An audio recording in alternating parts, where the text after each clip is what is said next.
defend her still today. 'Cause there ain't no doubt I love this land. God bless the USA.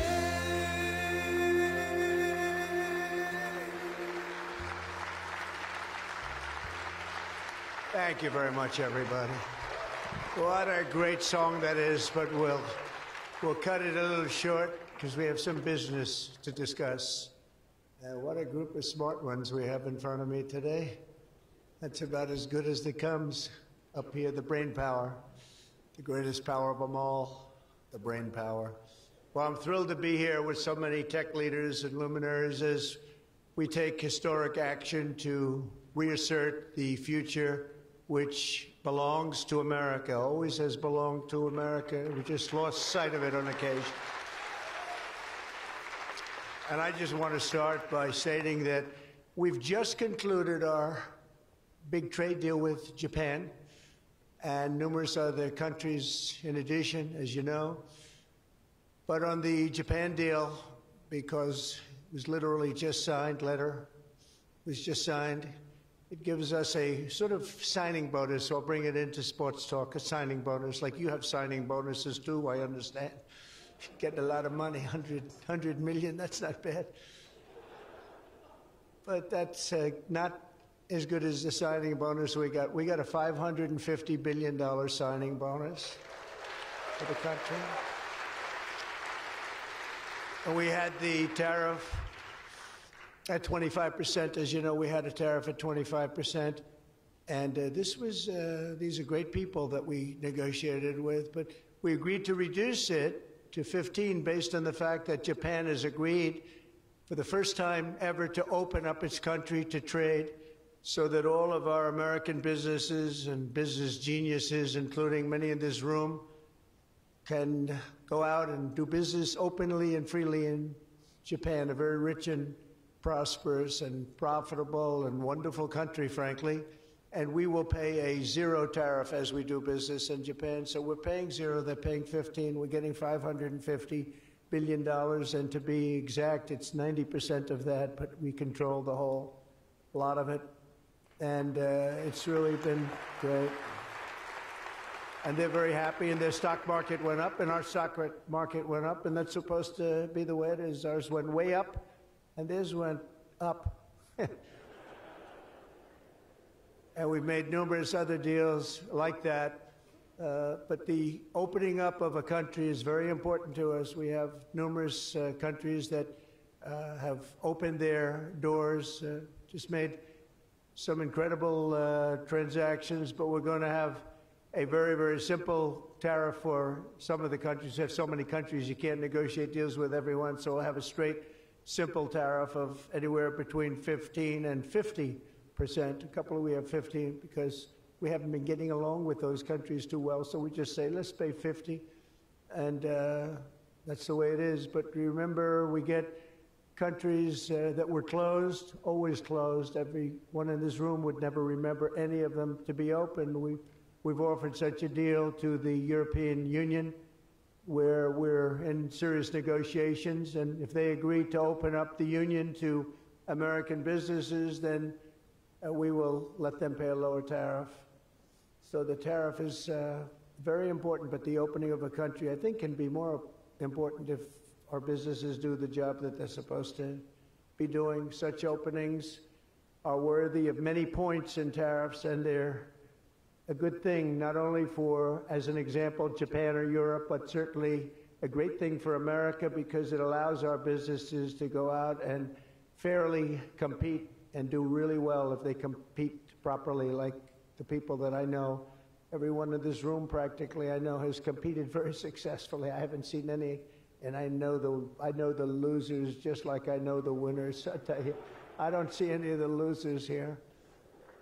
But now if some of the countries that pay 25% or more on autos complain, remember that Japan was willing to pay upfront the $550 billion for that privilege of negotiating with the United States of America.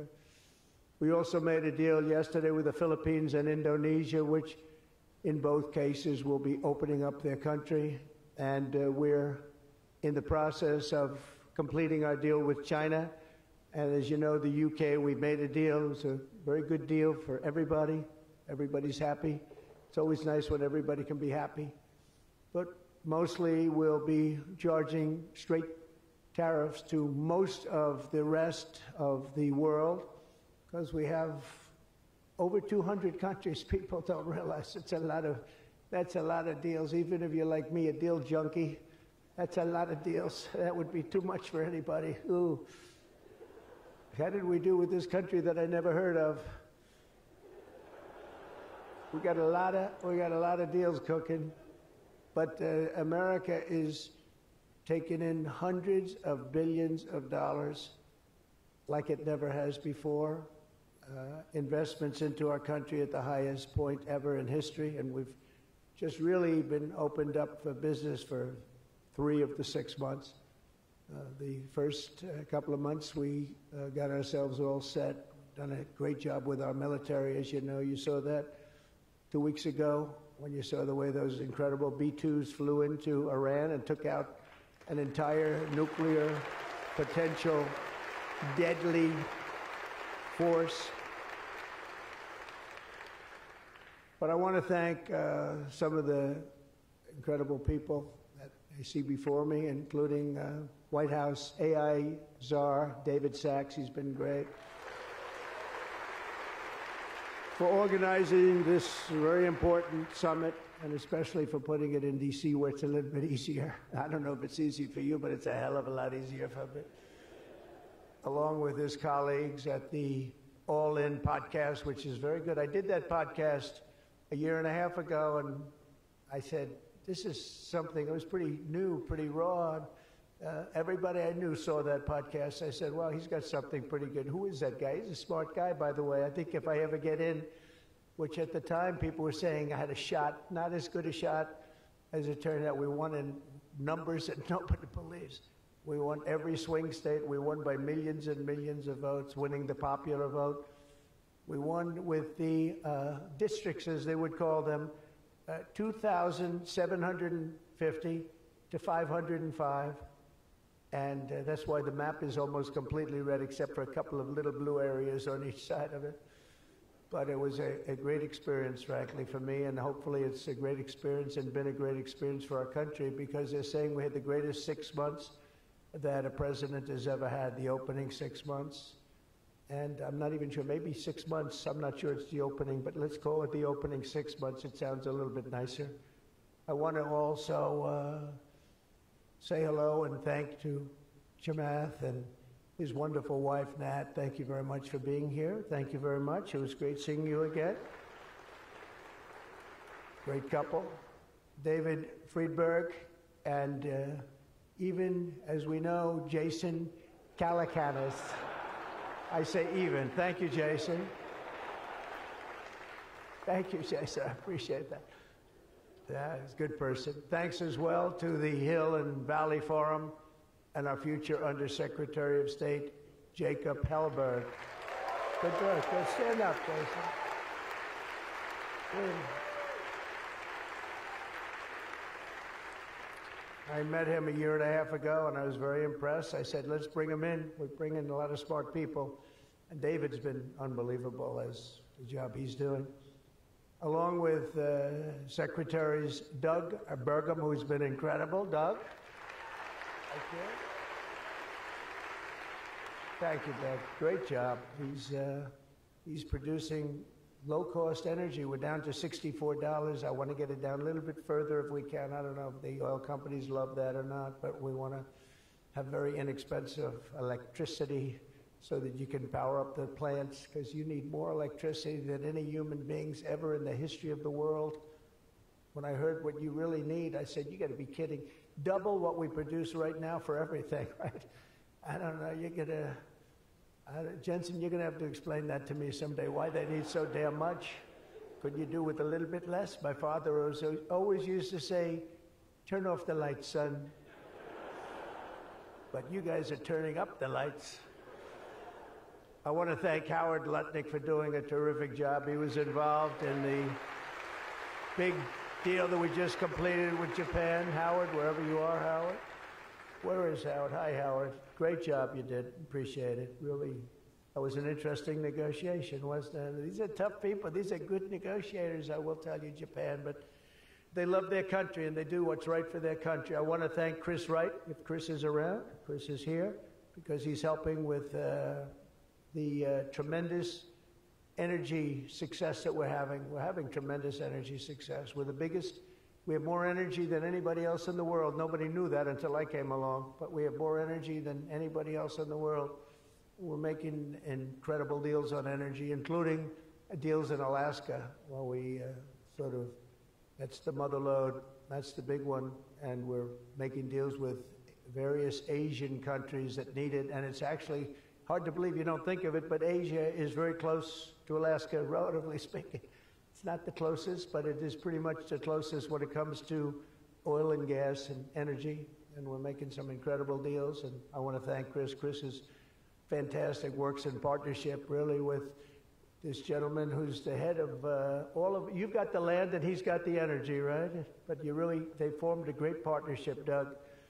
So that's one of the greatest partnerships I've seen in a long time. They work hand in hand, and they have done a great job. Administrators, Kelly Loeffler, I think, is here. Kelly, thank you very much. Hi, Kelly. Thank Kelly.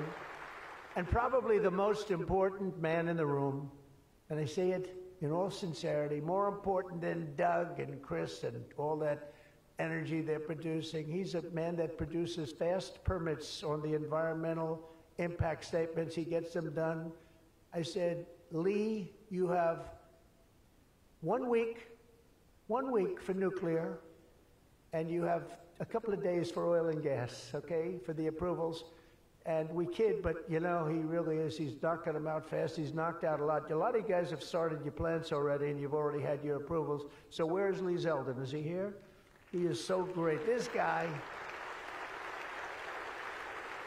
he is so great. That's why he has a slightly better seat than I gave to Doug, you see? He's doing a fantastic job in a lot of ways, but he's doing a great job, and he's getting fast permits, and safe and good and everything else, but he's moving them along rapidly, already given some. And, you know, one of the most exciting things we'll talk about in a second is the fact that you're going to build your own electric producing plants when you build whatever you're building. And it could be, it's different things, including automobile factories, which are going up all over the place. You'll see them starting soon. They're moving into our country because of the tariffs, because they don't want to pay the tariffs. They're moving into our country at a record speed. But the ability to build your own electric plant, not having to rely on a 100-year-plus old grid. And then if you have electric capacity extra, you're going to sell it into the grid, make some money, but you'll sell it right back into the grid. Director of the Office of Science and Technology Policy, Michael Kratsios. Michael, thank you very much. Thank you, Michael. As well, it's supposed to be taking a vote right now, a big vote. Senator Ted Cruz. Is Senator Cruz here? Oh, look at my senator. Why aren't you voting? I think we lost David McCormick, who's voting. So why is David here? Because you're supposed to be voting, Ted. I don't know. I'll tell you what, this man works hard. Ted works hard, and he works good. And a very special thanks to some of the top industry leaders here, including somebody that's amazing. I said, look, we'll break this guy up. This is before I learned the facts of life. I said, we'll break him up. They said, don't say it's very hard. I said, why? I said, what percentages of the market does he have? I said, he has 100%. I said, who the hell is he? What's his name? His name is Jensen Huang, NVIDIA. I said, what the hell is NVIDIA? I've never heard of it before. He said, you don't want to know about it, sir. I figured we could go in and we could sort of break them up a little bit, get them a little competition. And I found out it's not easy in that business. I said, supposing we put the greatest minds together and they work hand in hand for a couple of years. He said, no, it would take at least 10 years to catch him if he ran NVIDIA totally incompetently from now on. So I said, all right, let's go on to the next one. And then I got to know Jensen, and now I see why. Jensen, will you stand up? What a job. What a job you've done. Man. Great. He's a great guy, too. Lisa Su of AMD. Lisa? Lisa? Thank you. Congratulations. Great job. Sham Sanikar of Palantir. We buy a lot of things from Palantir. Where are you? Are we paying our bills? I think so. We just made a deal with the European Union where they're going to pay the United States of America 100% of the cost of all military equipment. They're going to ship it to the European Union, and then they'll distribute it, and much of it will go to Ukraine. It's been a long time since you've heard those words, because we're in for $350 billion. But now we send it to Europe, and Europe pays, and they were great. We had a tremendous NATO meeting a few weeks ago, and it was pretty amazing, actually, what happened. They agreed to go from 2% to 5%, and they had 2% where they didn't pay. They have 5% where they've already paid. That's a big difference. That's trillions of dollars, actually, trillions. But they're going to spend that money in the United States with our defense companies, and we're going to send it to them, and they'll distribute the equipment that we send. So that's the way it should have been 3 years ago, frankly. And Jeff Sprecher, the other half of that incredible family, is he here? Is he here? He's a fantastic guy, international, intercontinental exchange, and he's been a friend of mine for a long time, the husband of Kelly, who's really doing a good job. You are really doing a good job. Small business, which is actually big business if you add it all up, right? It's probably the biggest bank there is, but they call it small business, and she's done a fantastic job. Thanks, Kel. Say hello to Jeff. As we gather this afternoon, we're still in the earliest days of one of the most important technological revolutions in the history of the world. Around the globe, everyone is talking about artificial intelligence. I find that too. Artificial, I can't stand it. I don't even like the name. You know, I don't like anything that's artificial, so could we straighten that out, please? We should change the name. I actually mean that. I don't like the name artificial anything, because it's not artificial, it's genius. It's pure genius. And its potential to transform every type of human endeavor and domain of human knowledge, from medicine to manufacturing to warfare and national defense. Whether we like it or not, we're suddenly engaged in a fast-paced competition to build and define this groundbreaking technology that will determine so much about the future of civilization itself, because of the genius and creativity of Silicon Valley. And it is incredible, incredible genius. Without question, the most brilliant place anywhere on earth. America is the country that started the AI race. And as President of the United States, I'm here today to declare that America is going to win it. We're going to work hard. We're going to win it.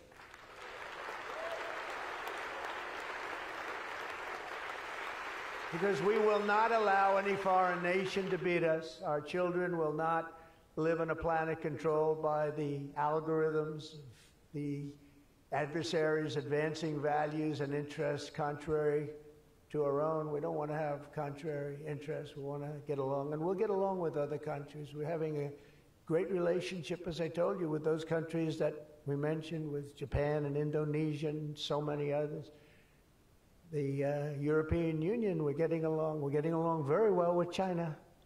A lot of respect for President Xi. We have a great relationship, and we'll see how it all works out. But we're getting along with countries it's really been pretty amazing, I will say that, and it's a good thing. It's a good thing, not a bad thing. So from this day forward, it'll be a policy of the United States to do whatever it takes to lead the world in artificial intelligence, such an important thing happening. This is really something that nobody expected. It just popped out of the air, and here we are.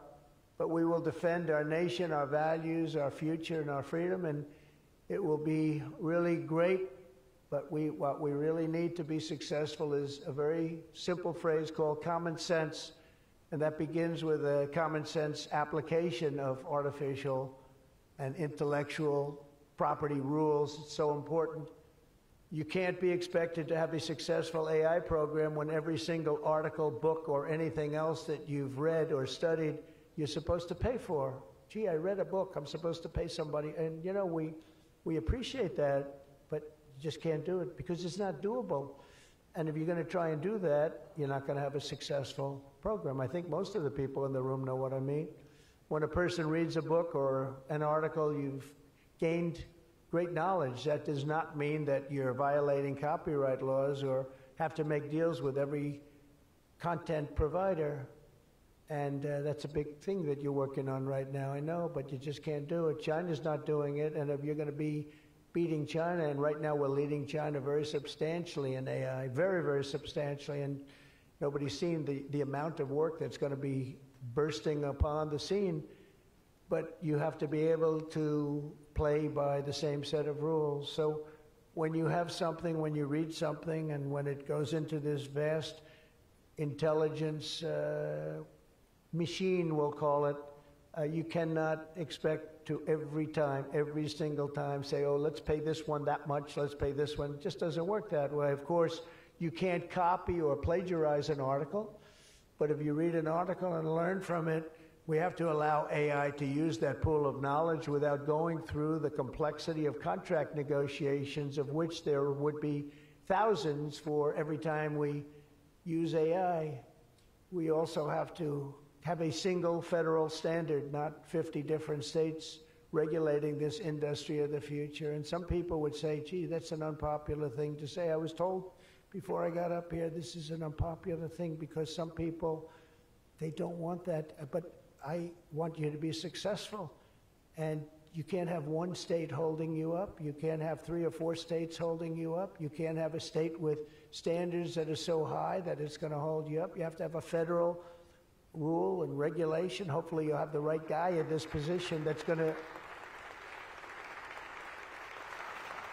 to supplant the states. If you are operating under 50 different sets of state laws, the most restrictive state of all will be the one that rules. So you could have a state run by a crazy governor, a governor that hates you, a governor that's not smart, or maybe a governor that's very smart, but decides that he doesn't like the industry and he can put you out of business because you're going to have to go to that lowest common denominator. We need one common sense federal standard that supersedes all states, supersedes everybody, so you don't end up in litigation with 43 states at one time. You got to go litigation free. It's the only way. And we also have to watch Europe, Asia, and all foreign countries so that they don't make rules and regulations that likewise make it impossible for you to do business, and where you'd have to make everything in AI cater to them, because again, you'd have to cater to the toughest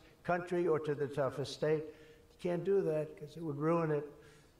I just terminated all of the, as an example, California car emissions rules, which were a disaster. It cost them just billions of dollars as an industry, but thousands of dollars per car. The emission rule standard, because they were making the production of an automobile almost impossible and at a tremendously higher cost, much more expensive than it should cost, for very little gain, for actually, in my opinion, negative gain. The automobile was worse. Under this administration, our innovation will be unmatched and our capabilities will be unrivaled. And with the help of many of the people in this room, America's ultimate triumph will be absolutely unstoppable. We will be unstoppable as a nation. Again, we're way ahead and we want to stay that way. We can't let individual smaller units stop it, because that's the only thing that can stop it and can really mess it up. As with any such breakthrough, this technology brings the potential for bad as well as for good, for peril as well as for progress. But the daunting power of AI is it's not going to be a reason for retreat from this new frontier. On the contrary, it is the more reason we must ensure it is pioneered first and best. We have to have the best, the first pioneer. We are the best and the first pioneers, and we're going to be really putting a nation that we love, America, we're going to be putting it first. I have an expression, America first, make America great again. A lot of great expressions, but they're all so true. To make America great again, we're going to make this industry absolutely the top, because right now it's a beautiful baby that's born. We have to grow that baby and let that baby thrive. We can't stop it. We can't stop it with politics. We can't stop it with foolish rules and even stupid rules. At the same time, we want to have rules, but they have to be smart. They have to be brilliant. They have to be more brilliant than even the technology itself.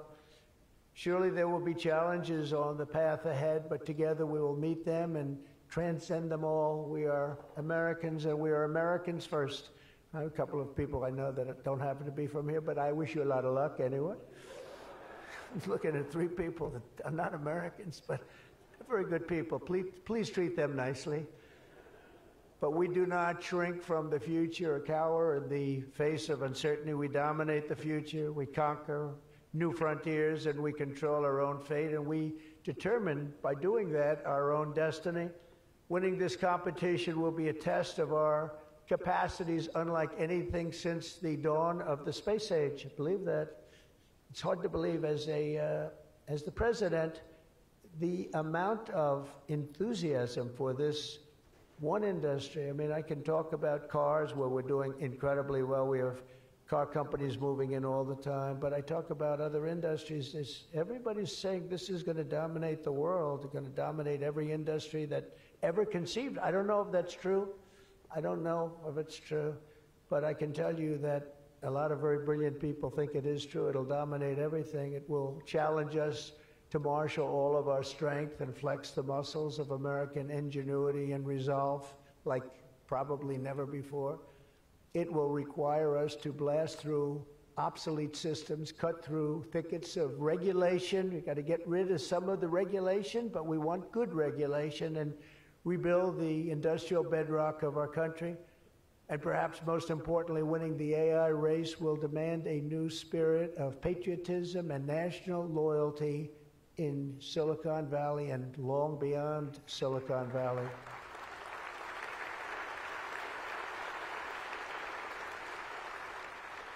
For too long, much of our tech industry pursued a radical globalism that left millions of Americans feeling distrustful and betrayed. And you know that. Everybody knows that. Everybody in this room certainly does. Many of our largest tech companies have reaped the blessings of American freedom while building their factories in China, hiring workers in India, and slashing profits in Ireland. You know that?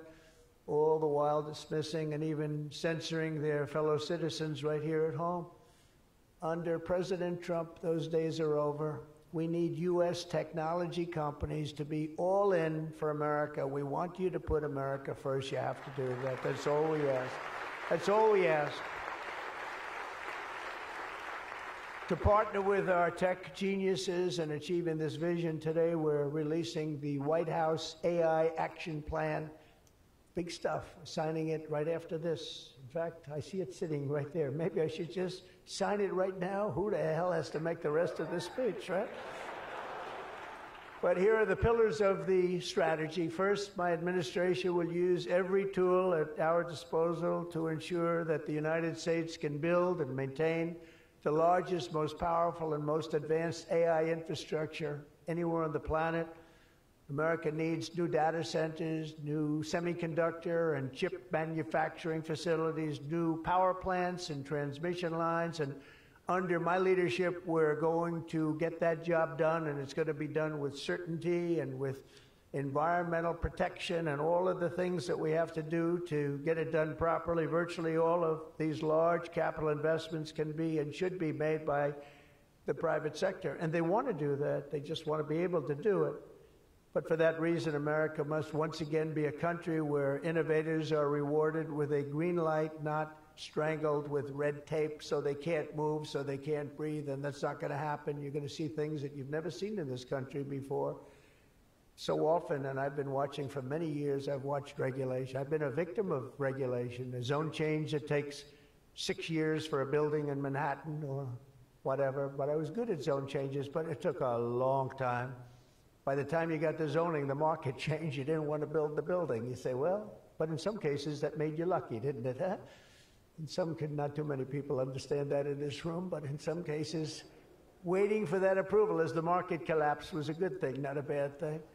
But it's time to reclaim our heritage as a nation of builders, and that's why, upon taking office, I signed a historic executive order directing that every one, and this is so important, for every new regulation, 10 old regulations must be immediately eliminated.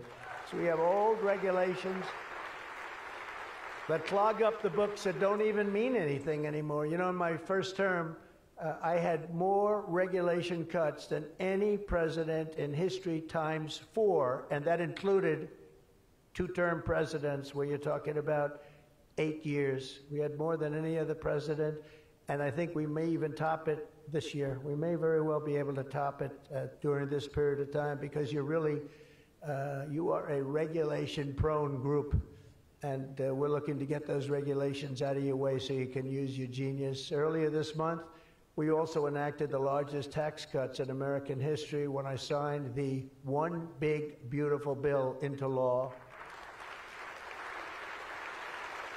And I think the most important thing in the whole tax cut, in terms of pure economics, and I think one of the reasons that my first, we had the most successful economy in history during my first term, and I think this is going to blow it away. So far it is, and I think this is going to blow it away.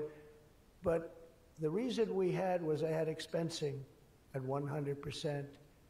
And what we did is we included 100% in this bill, expensing for all capital expenditures, including investments in factories and equipment and structure. Structure wasn't included last time, so even structure, and you're able to write it all off immediately. That's the biggest thing. Not 38 years, not 42 years. You're able to write it all off immediately. And this time we've made it for 10 years, not for 1 year. We've made it for 10 years, so you have a much longer period, but I'd say get out and take advantage of it. I think that's one of the reasons that we had such an incredible success with the first tax cuts. And one of the things that this bill does is it extends the first tax cuts and makes them permanent. And in addition to that, we were granted other taxes, like no tax on tips, no tax on Social Security, no tax on overtime. A lot of great things. One of the things that I mentioned, not so pertinent here, but if you're in the automobile business, it's pertinent. I said, why is it that people like us always are looking for expenses and deductions, and people that buy automobiles that really have to go out and borrow money to buy a car, why aren't they allowed to deduct the interest on their loan to buy a car from their income tax? And we got it approved. We got it approved. And that is such a big thing. And I think that's going to be such a big thing for the automobile industry. We're going to be making more cars. Within a few years, we're going to be making more cars than we made in the very beginning, in the super prime. We lost almost 50% of our automobile business to Mexico, Canada, and various other places, as you know, in Europe and in Asia. And now we're getting it back. We're getting it back in record numbers, and I think we're going to be topping any amount. In a few years, we'll be making more automobiles than we've ever made in the history of our country, including what I call prime time. My administration is also pursuing a future of all-out American energy dominance, and on day one, I terminated the Green New Scam. You know what that was? You were all victims to it. Perhaps the second or third greatest scam in the history of our country. I would say the first was Russia, Russia, Russia, and we had a couple of others too. But the Green New Scam was one of the greatest. It's so ridiculous what they've made you do. The carbon footprint. They talked about the carbon footprint, and then Obama hops onto a 747 Air Force One and flies to Hawaii to play a round of golf and comes back. What about the carbon footprint?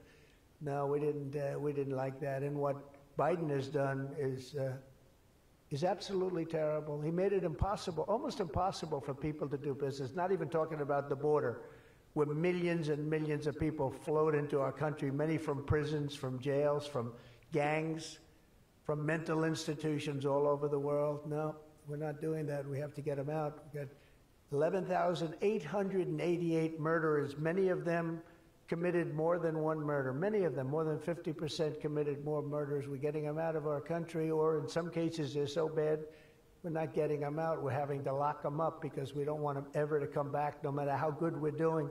You know, last month, you probably read, we had 0 people enter our country illegally. And over the last number of years, you'd have hundreds of thousands, literally hundreds of thousands of people a week pour into our country, totally unvetted and unchecked. And what the hell were they thinking? What they've done to our country is so sad, and we can never forget it.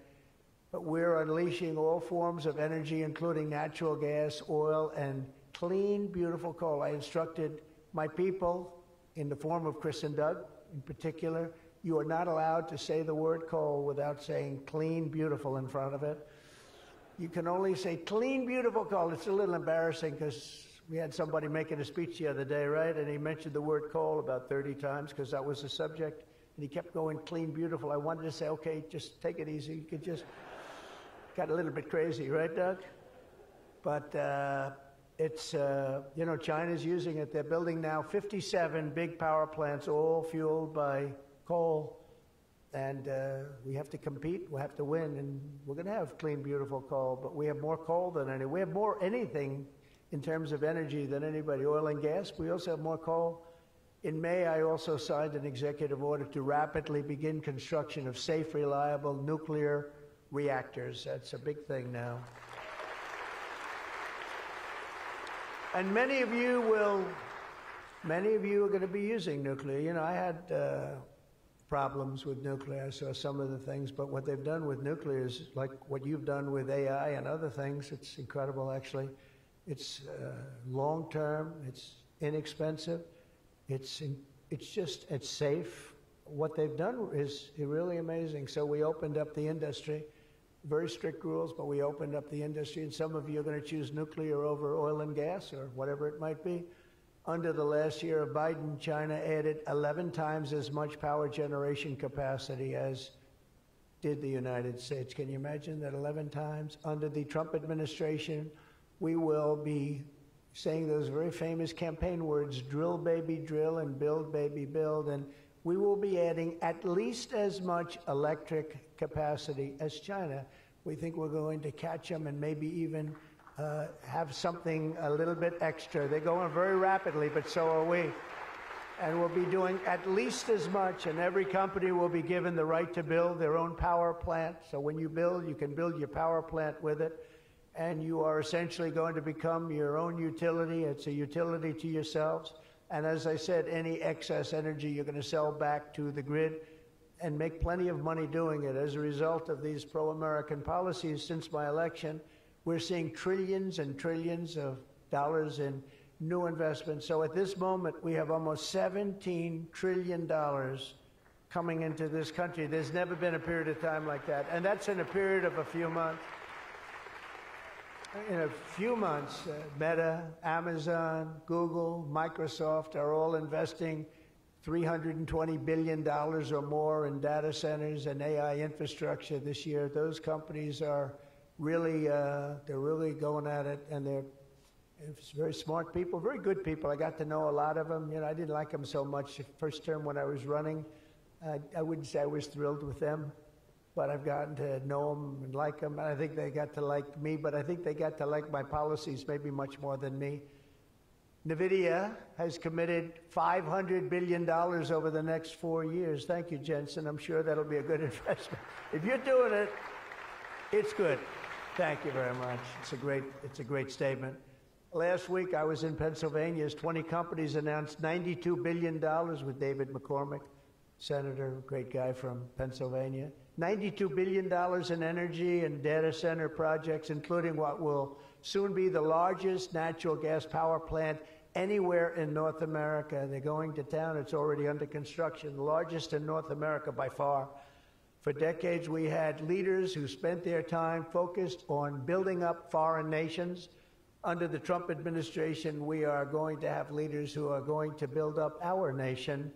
This colossal investment in AI infrastructure and many other industries, for that matter, such as automobiles and so many other things, will also create thousands and thousands of great-paying jobs, the kind of jobs we want, including lots of blue-collar jobs. And you know, our numbers are very good right now, but wait till you see these numbers in 2 years from now.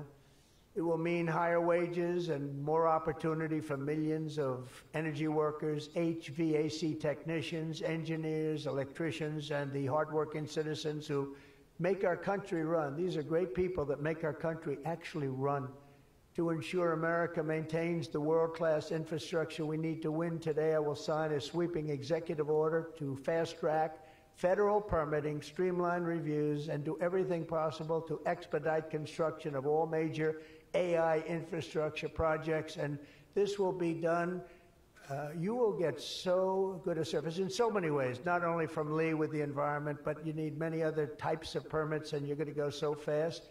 You're going to say, well, wait a minute, this is too fast. I didn't expect to go this quickly. This is a problem. I may cause a problem in opposite, but including factories, data centers, and power plants of all kinds, the United States will have total industrial and technological supremacy.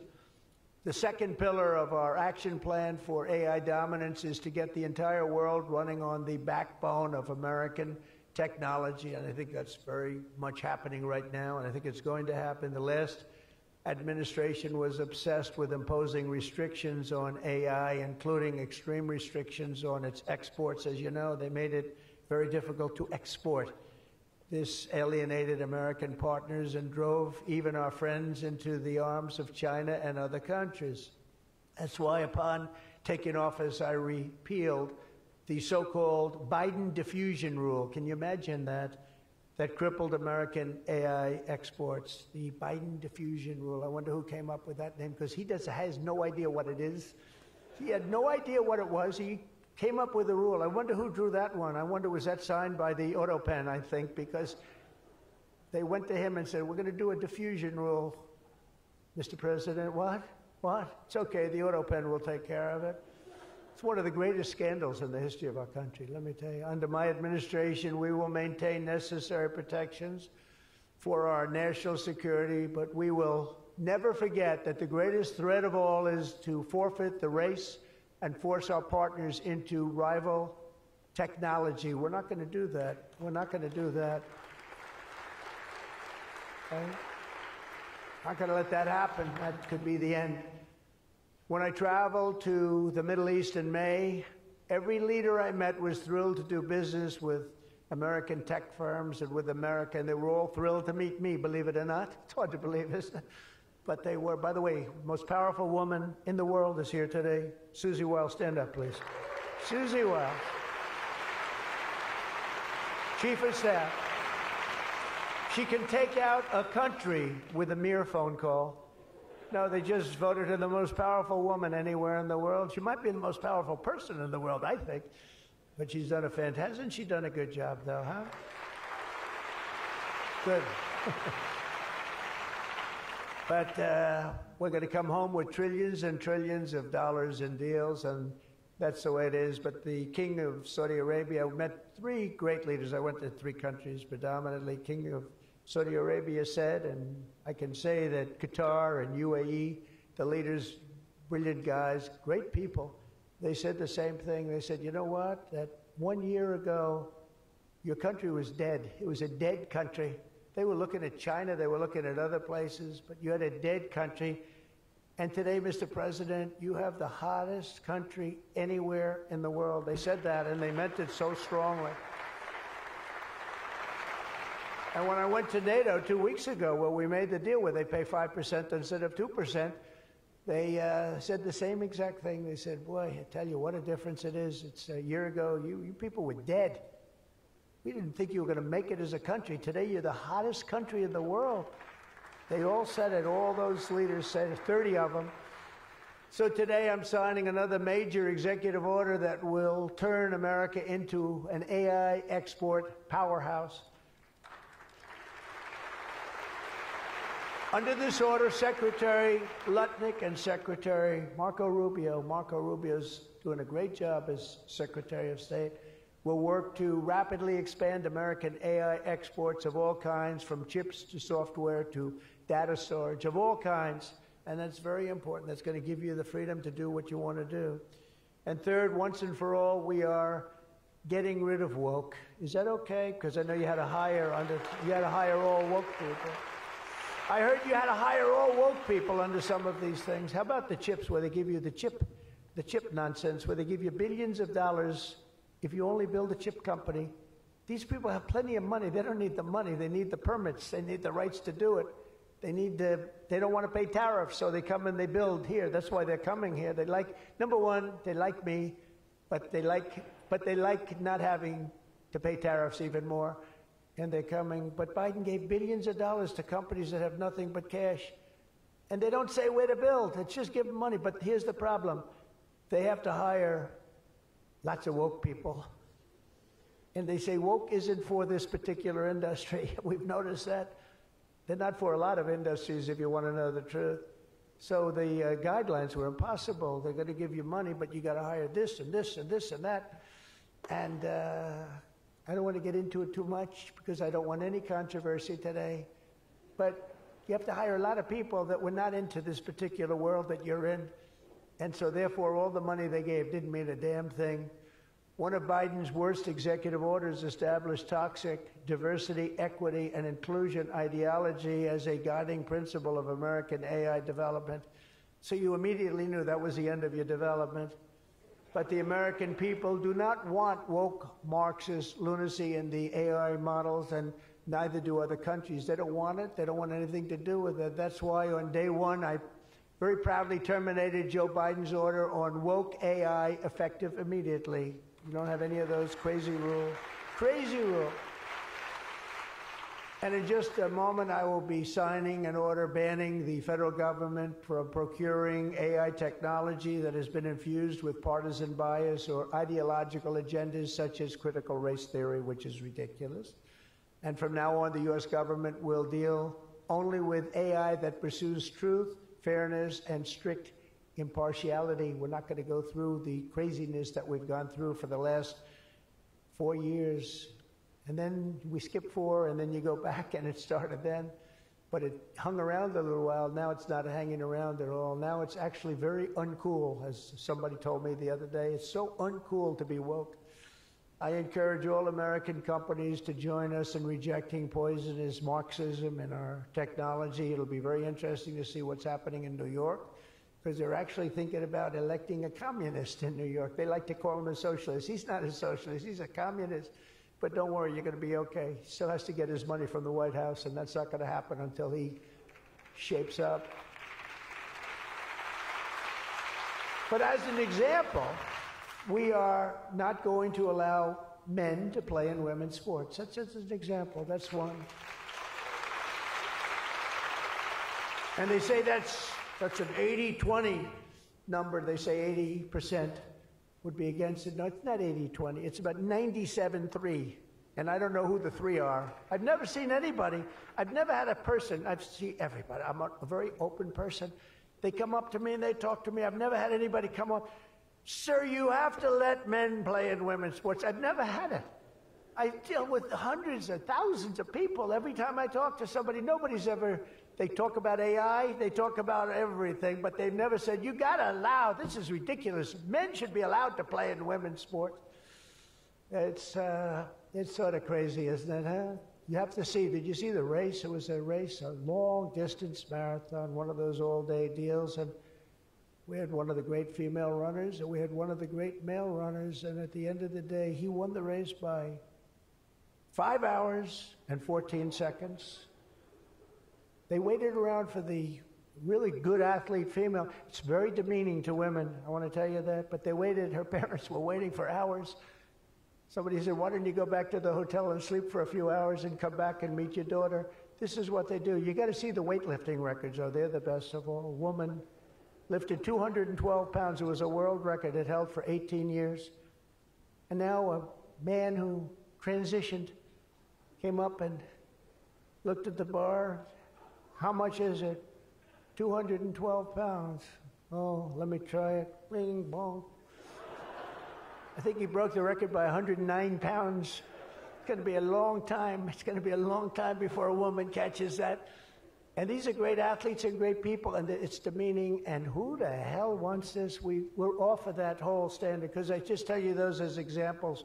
We're off of it. The reason the last administration was so eager to regulate and restrict AI was so they could limit this technology to just a few large companies, allowing them to centralize it, censor it, control it, weaponize it, and they would weaponize it. A very dishonest group of people. You probably saw that because we caught them in the act.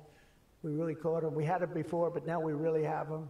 We have it where it counts. But this is the exact opposite of my approach. The unique strength of the American tech industry has always come from its startups and small tech. It comes through small. Jensen was small. Were you ever small? I think so. When you started in your bedroom, I think you were small, right? He started as very small, and now he's really become very amazing. If you regulate them too much, you kill the source of American genius and technological power. I believe that. Joe Biden had a plan to lose the AI race. I think he wanted to lose it because his plan would never have worked. It would have never been successful. You would have spent a lot of money and you wouldn't have been able to win. They didn't allow you to win, but we have a plan which only admires and respects the winners. Every citizen should take incredible pride in the inspiring feats of American innovators who are pushing the bounds of human knowledge and achievement. The people of OpenAI, Google, Meta, and countless startups are proving once again that America is impossible. You are just impossible to beat. You're not going to be beaten. We're not going to let that happen. When you do your best, when you work your hardest, and when you're allowed to be free of horrible, foolish regulation. And you're going to have regulation, but it's going to be sensible, smart regulation. There's nobody who's going to beat you. As we push even further into this exciting frontier, let us never forget that all of this prosperity and progress has come from the culture of freedom and hard work, merit, ambition, and risk-taking passed down from one generation of Americans to the next. Silicon Valley rose to wealth, fame, and glory by exemplifying these values, and it will win this race not by rejecting them, but by embracing them like they have never been embraced before. We must put America first. This is a nation that invented the light bulb, the telegraph, the television, the telephone, the computer chip, the smartphone, the GPS, the integrated circuit, and even the internet. Basically, we invented everything. What is left? We invented everything. And now it's AI. We invented everything. Does anyone have anything else to say? And now we're going to take it to a new level. But Americans were the first to fly a plane, first to harness the atom, and first to plant our flag on the moon. We mastered the industrial age, we created the digital age, and now we are leading the world into the golden age, indeed, the golden age of America. With your help, that golden age will be built by American workers. It will be powered by American energy. It will be run on American technology, improved by American artificial intelligence, and it will make America richer, stronger, greater, freer, and more powerful than ever before. And I will now do my share by going and signing a name without an auto pen. I will sign it. If we had one, I wouldn't use it anyway, but we will sign it auto pen free, and we will say, Donald J. Trump, God bless America, and God bless you, and good luck, because the race has just begun, and you're going to win it. Thank you very much, everybody.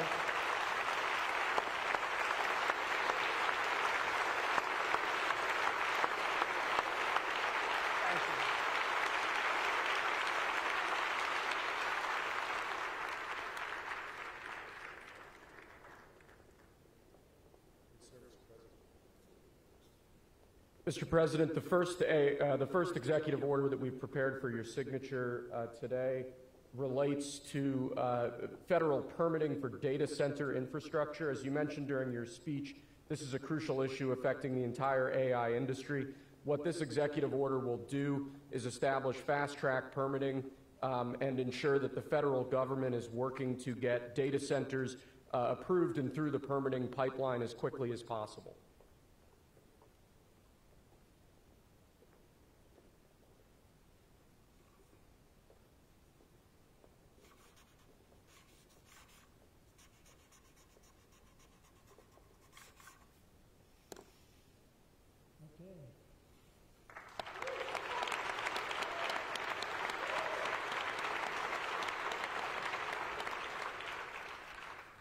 As you said before, sir, it's absolutely essential that American AI models and the American AI industry dominates the future of this industry around the world. What this next executive order will do is promote, through various instrumentalities of the federal government, the export abroad of American AI models to ensure American AI dominance in the future.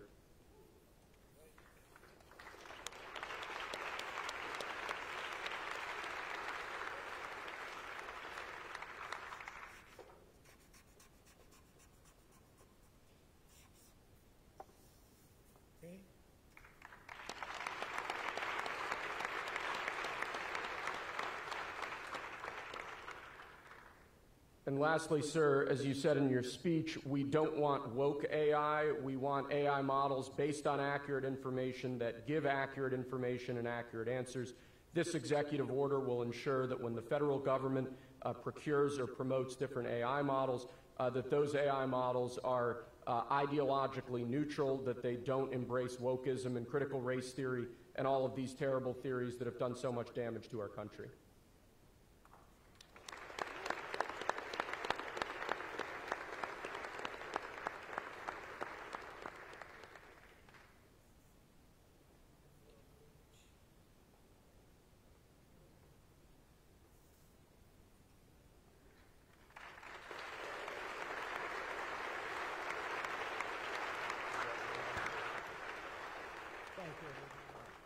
Thank you very much, everybody. Good luck. Good luck. Thank you.